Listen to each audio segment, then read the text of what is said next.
May May, you gonna come up?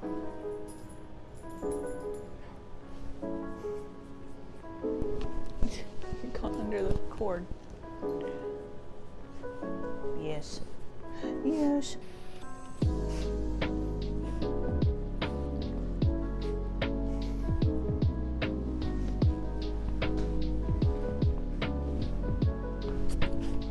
Welcome back to the Cozy Moth YouTube channel. This is installment number whatever, I didn't check beforehand, of my knitting show and tell podcast situation. My name is Caitlin and I'm coming to you from northern Delaware, which is surprising that we have any knitters in Delaware at all. Any crafty folk in Delaware. It seems like Delaware people mainly just, their number one hobby is going to the beach, and that's about it. That's okay, it's just not my hobby. But yes, I'm coming to you from northern Delaware. I have my dogs around me. You have seen May. Blue will definitely make an appearance because she has an adoring fan base and she loves to make an appearance. It'll probably be halfway through the filming of this.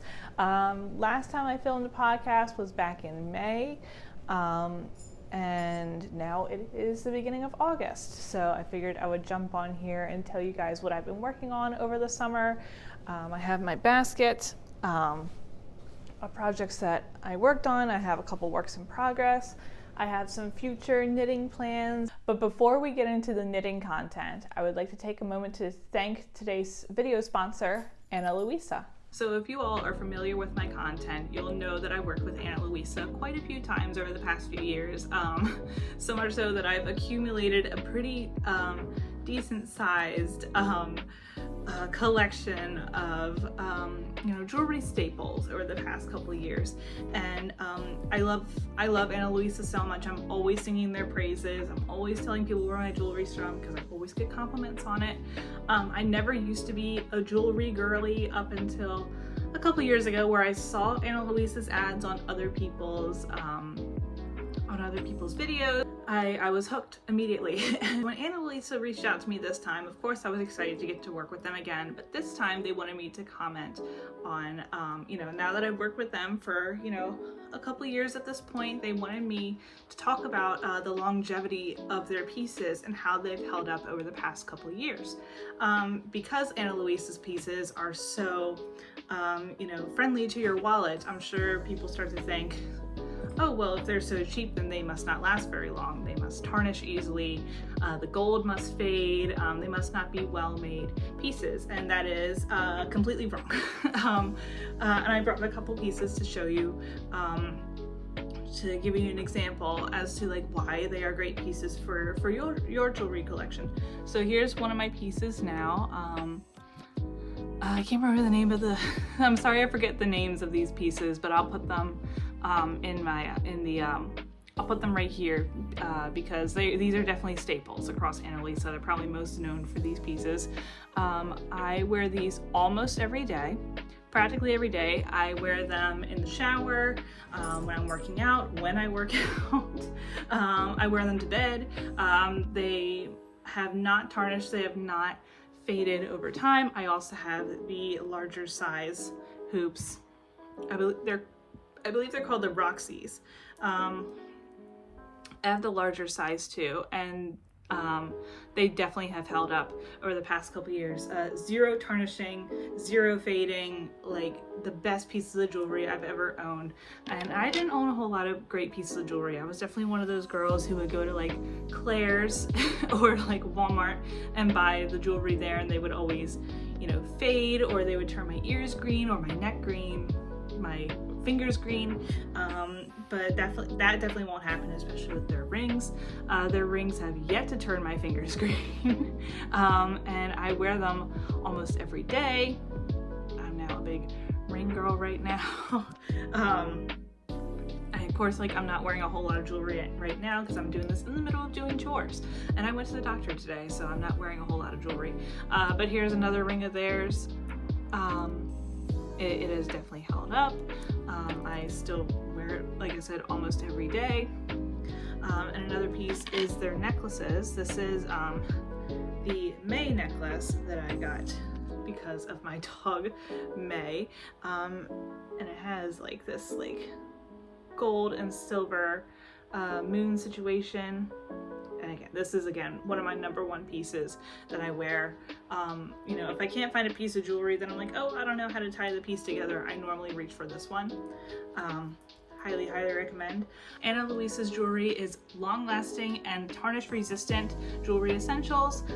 All pieces are strength and humidity tested, which is great for a place like Delaware, which is very humid. You wouldn't think, but it is definitely quite a humid place. All of Ana Luisa products come with a 2-year warranty, wherein if your pieces do happen to tarnish or break or cause you any issues, they will replace them. Another great thing about Ana Luisa is they are carbon neutral and they're climate neutral certified, and they offset 100% of their carbon footprint. So not only are you wearing great pieces of jewelry, you feel great wearing them too. And if me talking about these pieces has convinced you enough to purchase some for your own, do use my coupon code, the Cozy Moth Knits 20 for 20% off your order. That is the Cozy Moth Knits 20 for 20% off your order. Thank you so much, Ana Luisa, for sponsoring today's video. And now back to the knitty content. But before we jump into it, I guess I'll give you guys a little bit of a life update. Not a whole lot has happened. My husband, Phil, if you're a longtime viewer of the podcast, you might have seen him here before, and you might have heard about this phenomena that has happened the past 3 summers. Phil works in Arizona for a portion of the summer season with his company. He's like the only one out there because no one else wants to go to Arizona in the summer. Kind of don't blame them. So Phil was out in Arizona for 2 months. And that was the longest he's ever been away from home, or at least from me. So that was a big thing to deal with. But thankfully, in the middle of that 2-month period, I was able to go out and visit him for a week during 4th of July week. And I thought, oh, this would be a great time to go to Arizona. Phil always says it's a dry heat. Like it's not that bad. It's easy to, acclimate to. He's like, you don't even sweat. But then I realized once I got there, Phil's experience of Arizona is very early in the morning when he goes to work and late at night when he comes home from work. So he's not in the heat of the sun at like 2:00 on a Tuesday or whatever. And also, Phil isn't a sweaty guy, so it's not like he sweats out here and doesn't sweat out there. So, like these things were, these realizations were coming to mind as soon as I stepped off the plane or out of the Tucson airport to get my rental car to drive down to almost Nogales, Arizona, where Phil was staying. He stayed in a little town called Tubec. For any Arizona people out there, you might be familiar. It's like halfway between Tucson and Nogales, the Mexico border. And so that's where he stayed, in Tubec. Got out there, I thought Arizona was so cool. I really love the state. I definitely want to explore more of the state. However, it was very hot. I did go at the beginning of July. 4th of July weekend, which was also my birthday week. And I had all these intentions of, while Phil's at work, I'm going to, explore Tucson and go hiking and, climb, drive up Mount Lemmon or whatever. And all those plans fell through because of the heat. And it would just knock you out. It was so exhausting. Out here on the East Coast, you get the crazy humidity. It's very soupy out here when it's hot. Sorry if the lighting changes. We have a storm rolling in the next few hours. But it's very soupy out here. It's like walking in pea soup or whatever. But you go out there and, my West Coast friends, they know it's very oppressive out there, the heat. So while I enjoyed Arizona very much, I would love to go there, not in the middle of summer. And I would like to visit other parts of Arizona too, like Phoenix, Scottsdale, etc. Will that ever happen? I don't know. I mean, I definitely plan on going back with Phil next year for a week or so to visit him halfway through his 2-month or whatever period while he's out there. So that was fun. But while I was out there, I did work. So I talk about Arizona because I had some projects in mind that I wanted to make with the deadline of me going to Arizona. Like I wanted to wear them in Arizona while I was out there. And then I had a project that I made while I was in Arizona. So I guess I'll start with those first. Since these are on top, I'll show you. When I go on trips longer than, a long weekend, like if I'm talking like a week-long trip, I like to plan to make a pair of socks to commemorate the trip that we went on. I've made, what have I made? I made socks to commemorate our trip to the Pacific Northwest in 2020. I've made socks to commemorate our trip to San Diego and Joshua Tree in 2021. We did not go anywhere for any long trips in 2022. This year, I actually am going on 2 long trips this year. But this is, but these were what am I trying to say? I don't even remember. But yeah, so I make a pair of socks to commemorate the trip that I went on.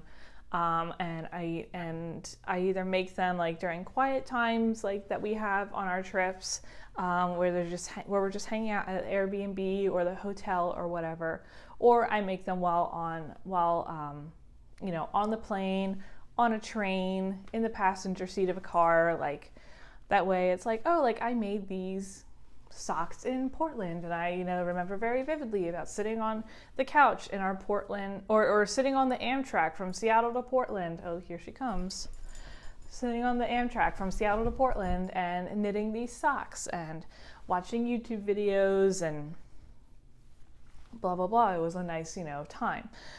So there she is. There's the blue. This is the blue.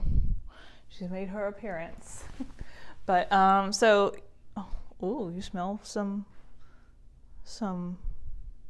projects. But anyway, all long-winded to say that I made some socks while I was in Arizona. I actually did not knit at all on the plane flying to or from Arizona because I was very engaged in Succession, and nothing could distract me from Succession. So I made these while pretty much either in the Starbucks close by to where Phil was staying, or in the Airbnb that he stayed at.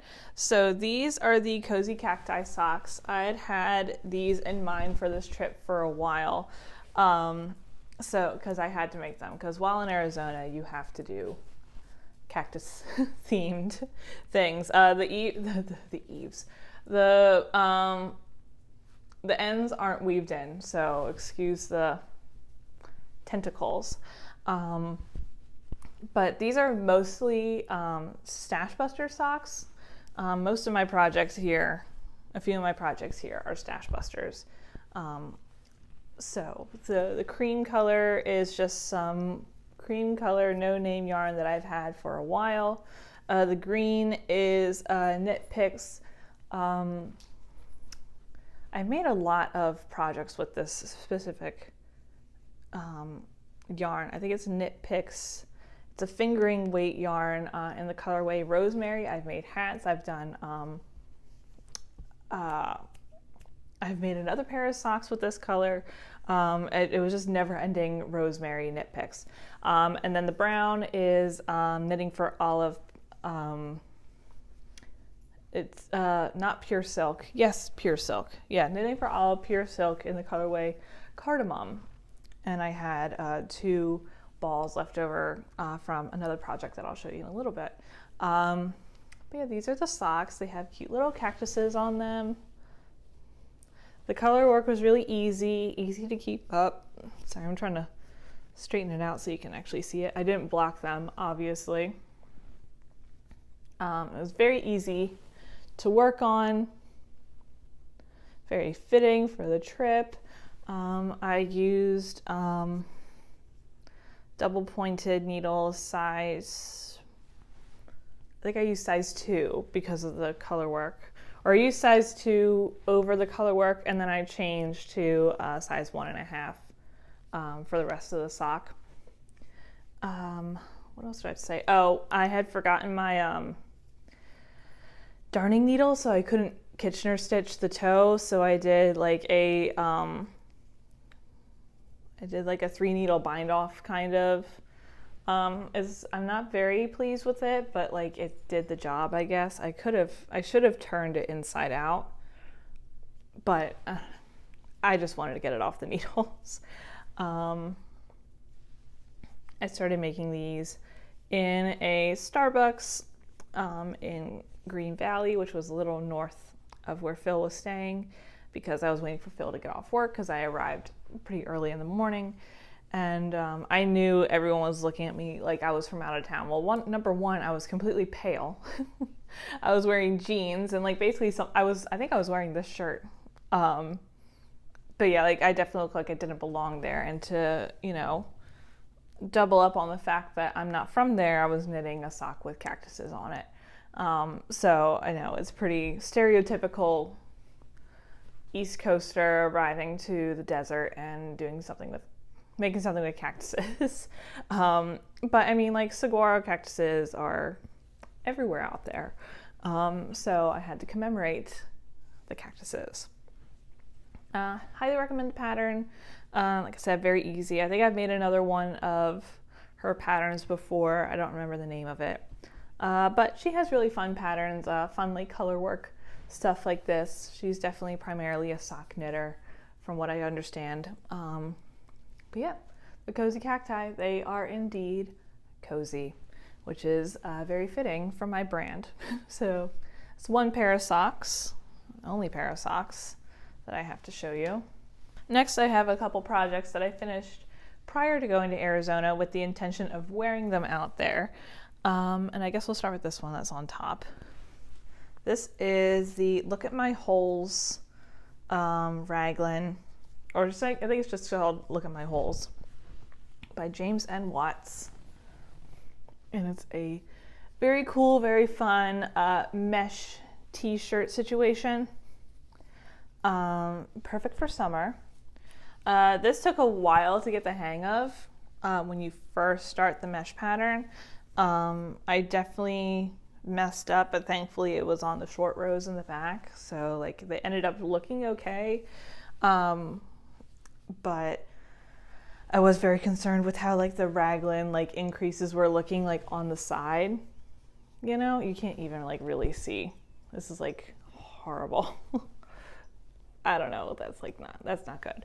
But I mean, they don't like the raglan increases like don't look super neat, which was kind of a downside for me. But I mean, it is what it is. That's what happens when you have like big mesh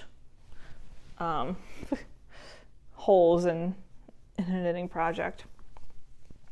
I knit this up in Knitting for Olives pure silk in cardamom, and I completely ripped off what's her name? She's another knitting podcast.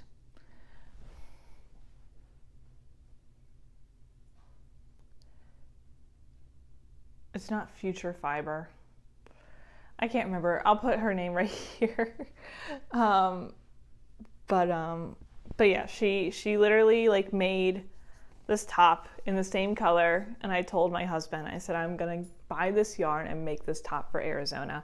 And she made it and wore it with like a black like sports bra underneath of it, or a bralette, and it looks so nice. And I was like, I need that in my life. So I did just that. The only regret that I have is that I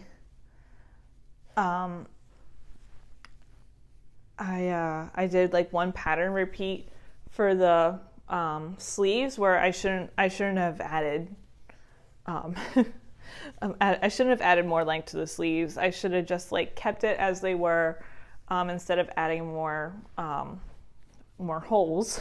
I should have just started the ribbing on the side, because it is a little long on my arms, which is like kind of a downside. So like it looks a little strange on me and my body type, but like, I mean, it's fine. Like I still wore it out there. I keep trying to find more opportunities to wear this, but I can't, which is a shame because, you know, I work so hard on it and now I can barely wear it because like, it's not appropriate to wear to like, I don't know, a youth group kid's birthday party or to church or to work or, I don't know, like I feel like it definitely like isn't really my style. Like I was definitely like in a specific mood when I decided to make this pattern, but like, I mean, it was still fun to make. I'm still proud of it. I'll definitely wear it again next summer. I'm still trying to find the right opportunity to wear this. Maybe if I could wear it over like a black dress, I could totally do that. Now that I'm thinking about it, maybe I'll do that at church next week because at least like it's a full body like situation. It is a little cropped, so it should look well on like a tighter dress, you know. But yeah, we'll give that a shot. We'll see how it goes. So yeah, this is the look at my holes, and this is my second James M. Watts pattern that I've made, and I really like how he writes his patterns. He does a fantastic job. So yeah, look at my holes. Next, we're going from one friend and like one of the more famous like knitting co-op, collaborative, friendly knitting designer people from James N. Watts to, I wrote down Park Williams for this one, but it's not Park, it's Jessie Mae Designs. Park just modeled it. And I basically, and I was telling my husband that I am such a copycat maker because I just see what other people do and I say, ooh, I want to do it like that. And it makes me feel a certain way because it's like, oh, like I guess I'm not very creative in terms of like color, you know, coordinating or whatever.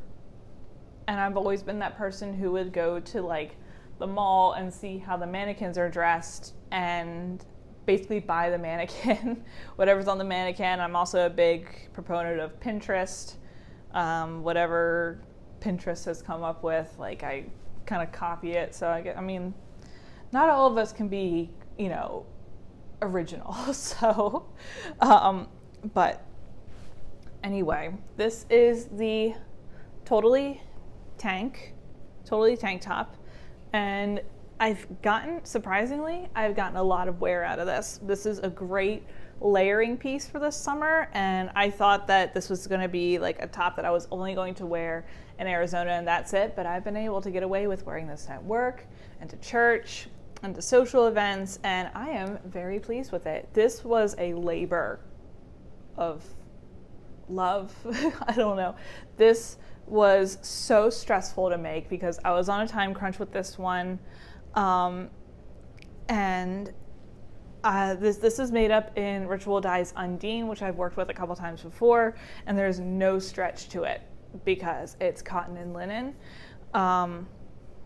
So, like, and I was trying to find a good balance of having the seam, like, or having like the bind off edges tight, because there's nothing I hate more than like loose, like hems or necklines.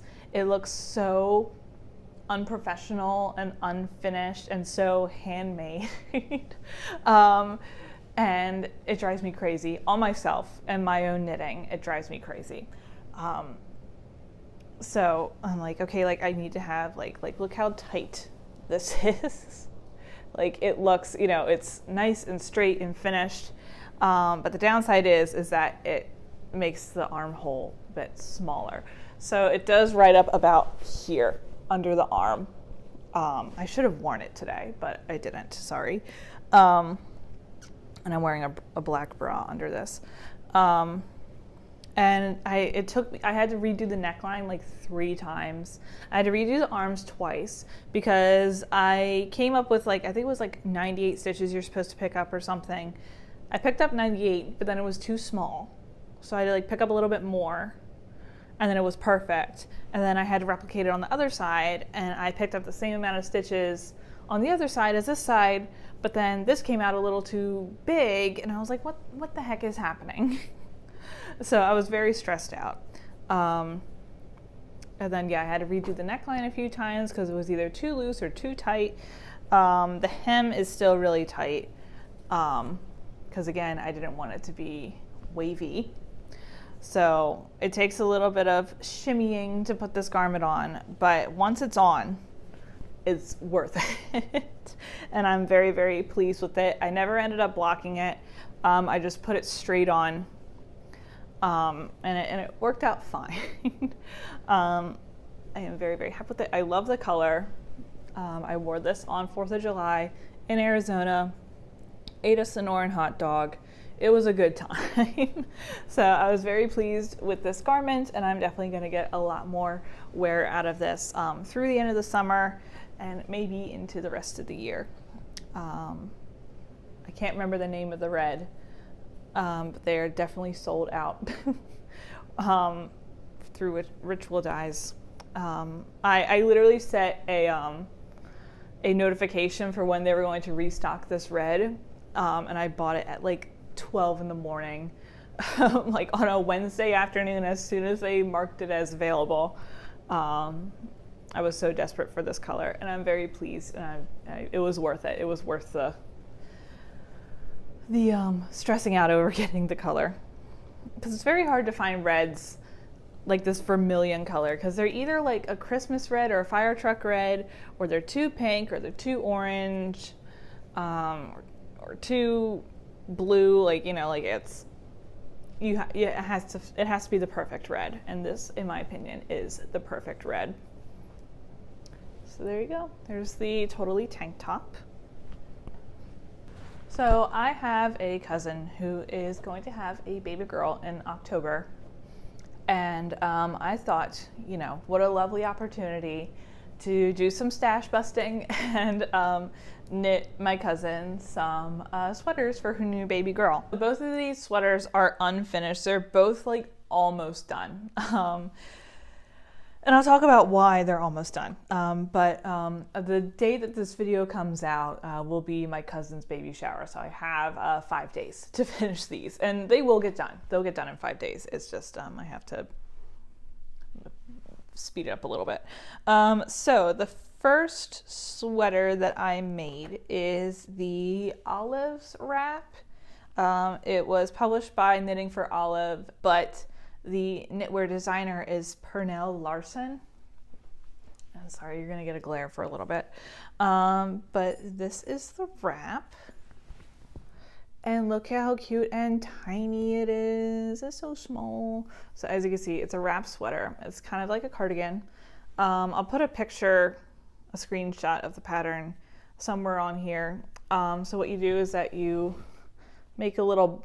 sew a button here on this corner and a little loop so that the inside of the wrap stays closed.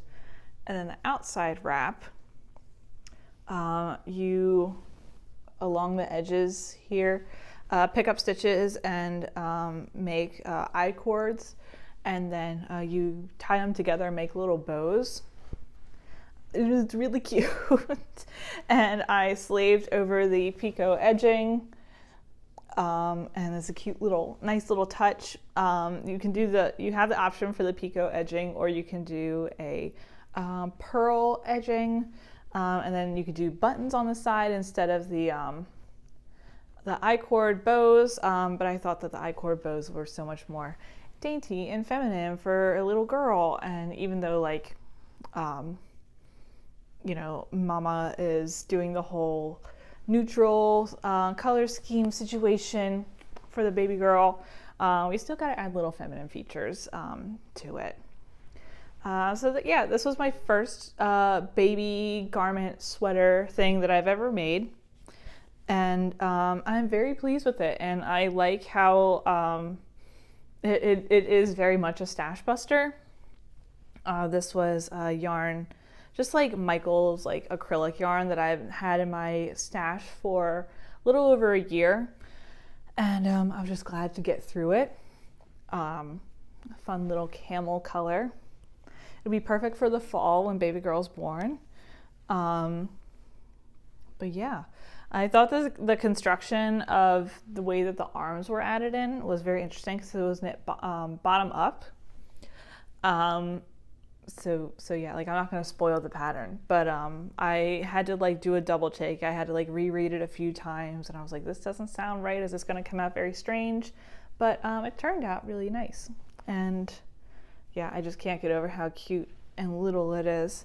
I'll probably, instead of knitting socks, maybe I'll start making baby sweaters. Just for the heck of it. Accumulate a bunch of baby sweaters and either donate them or give them to friends as they have children. So freaking cute. So yeah, hopefully, well, definitely in the next day or so, I'll be picking up stitches and doing the I-cord bows. This has been sitting on my island, taunting me to block it for the past couple weeks. So I just did a steam block just for the podcast, just so you could see it in its current state. So that is this sweater. And then I'm making a second sweater that coordinates. I was going to do a second olive wrap, but it's worked flat. And this took longer than I thought it would take. And I'm like, well, I only have like 2 or 3 weeks. I only have like 2 weeks to do the other sweater. So I better like find something in the round. So I picked the Friday Sweater Baby by Petite Knit. And I just finished I sewed in the hem today. So I just have the sleeves left to do. Here it is.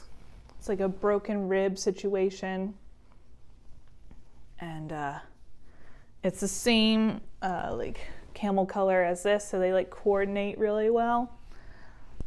I'm very pleased with it. The only thing that I'm considering adjusting is the neckline, because it is actually like very small, and I don't have a 3-month-old baby head to for scaled, but I'm afraid it's going to be too tight. So I'm thinking about, because this is a folded hem, so I'm thinking about just undoing the folded hem and just doing a sewn in like Italian bind off like I did here, and just doing that instead, because I mean, like that's so much more stretchier than, or the hem is so much more stretchier than the neckline. So I might just do that. And then plus, like, I kind of picked it up weird, so it's all slanty, when you do the folded neckline. So that was really agitating to me. So I think that's probably what I'm going to end up doing. But that won't take very long. I just have the sleeves to do, and the sewing in of the millions and millions of, it wasn't millions and millions, but I carried up the camel for the stripes, but it just ended up being a lot of ends to weave in somehow. But yeah, I just have the sleeves to do, which that won't take very long at all. But I'm very pleased with it, and they're so freaking cute, and it's squishy because of the broken rib. I did mess up on the broken rib in the first area right here. It kind of turned out a little more like a seed stitch, but I was like, you know what, it's baby sweater. No one's gonna pay attention. The only person who's gonna know is me. So yeah, and this was fun to make. It went by very quickly, and stripes, they're such great, they're so great for potato chip knitting. You just keep going. You're like, well, let me just get to the next stripe, and it goes by very quickly. So This is the current state of the Friday sweater. My back, May, is hurting me.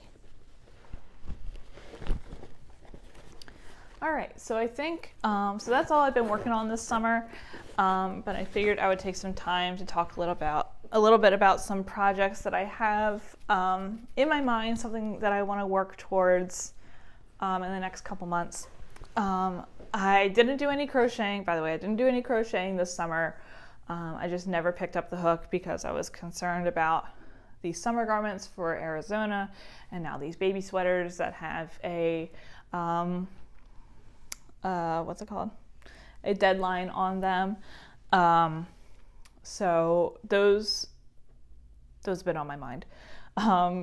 So yeah, I didn't do any crocheting.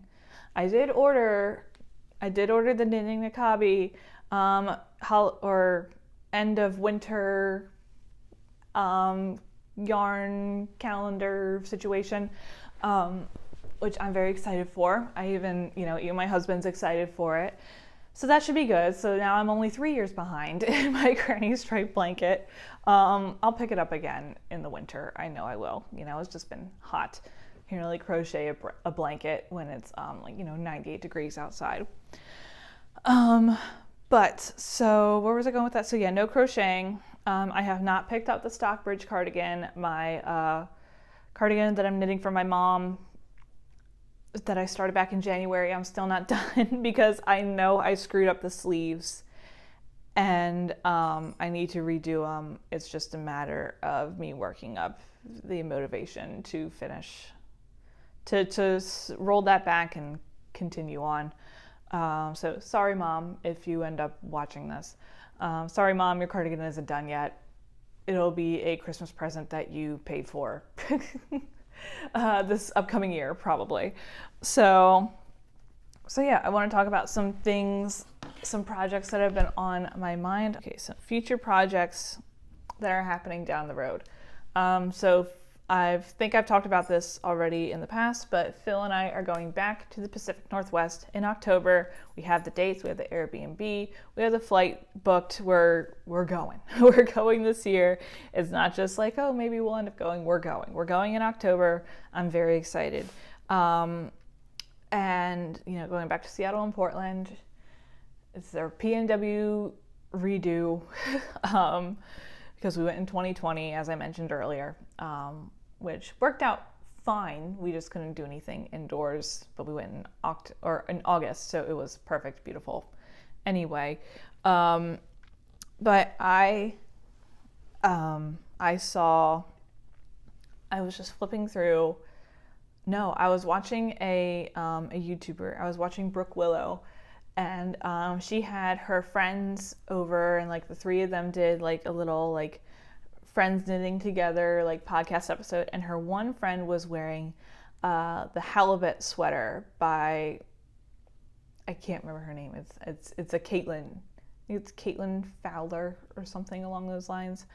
And I was like, oh my gosh, never did I think that I would want a sweater with fish on it. And I was like, that is so PNW. That is so Oregon coast, Seattle coast. That is so wear this to Forks as you walk along or in Port Angeles or whatever. So I was like, if we end up going back to the PNW, I'm making that sweater. I don't know, Phil, you can't convince me otherwise. And Phil's like, you really want a sweater with fish on it? Yes, I do. I want a sweater with fish on it. So recently I bought the yarn for it and just completely copied the exact same colors that's in the model photos. And the yarn that I got is Kelborn Woolens Scout. And the main color is going to be this this heather, dark gray color. It is in the colorway charcoal heather. Yeah, it's a light worsted, I would say. Somewhere between a DK and a worsted, definitely closer to worsted. So yeah, that is the charcoal heather. And then the contrast color is this gray heather. Both, you know, Kelborn woolens, Kelborn fibers. But I'm really excited for this. It'll be fun. I've never made a black sweater, so I'm really looking forward to that. What else is there to say? May, what else is there to say? It's 100% wool. I think basically as soon as I get these baby sweaters done, I'm gonna start working on this. Very, very excited. And it's a yoked sweater too, and I've never made a yoked sweater, so that'll be a fun challenge maybe. I hope it looks good. I hope it fits well. I kind of talked about this, I think, in my last video about the plight of a woman and her body and how things sometimes just don't fit right. And all my ladies, all my female presenting, all my you know, all my peoples out there, I'm sure, can understand. It's very frustrating when you're making your own clothes. It's still very hard, and I don't have the mathematician brain to like figure out how to, like, you know, make those type of modifications. I just kind of have to wing it and hope it works. So yeah, hopefully this turns out well. Hopefully it's flattering, because I just want to wear this sweater at on the Oregon coast and live my best Gorp core life. So yeah, there's that. There's those plans. And then earlier this year, I bought yarn for another sweater that I wanted to make in the spring, but I never ended up making it. And that is the Hide and Peak sweater by, again, I can't remember his name. I'm so horrible at this. He's the same guy who wrote the pattern for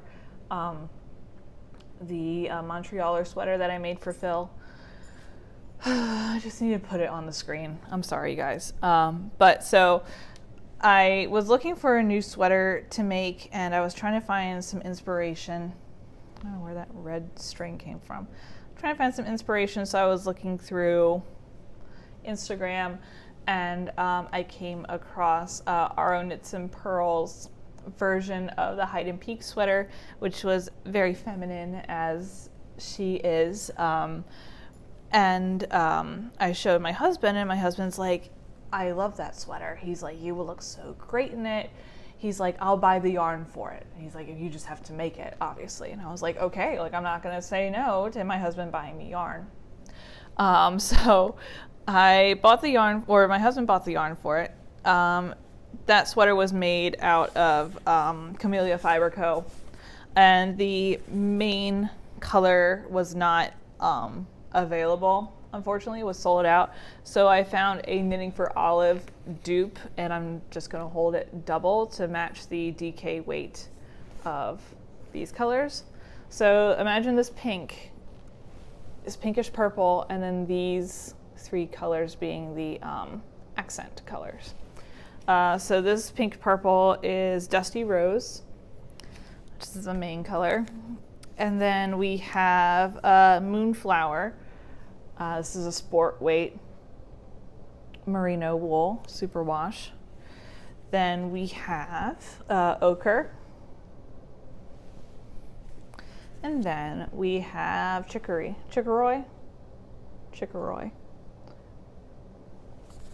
But yeah, so I will be making that eventually. I don't know if I'm gonna make a full-length sleeve version. I might do a 3/4 sleeve. That might be a project for next year.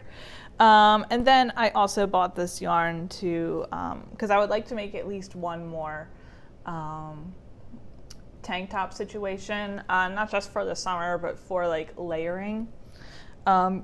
Excuse me, but for layering, like for wearing, you know, cardigans and like these kind of things like over.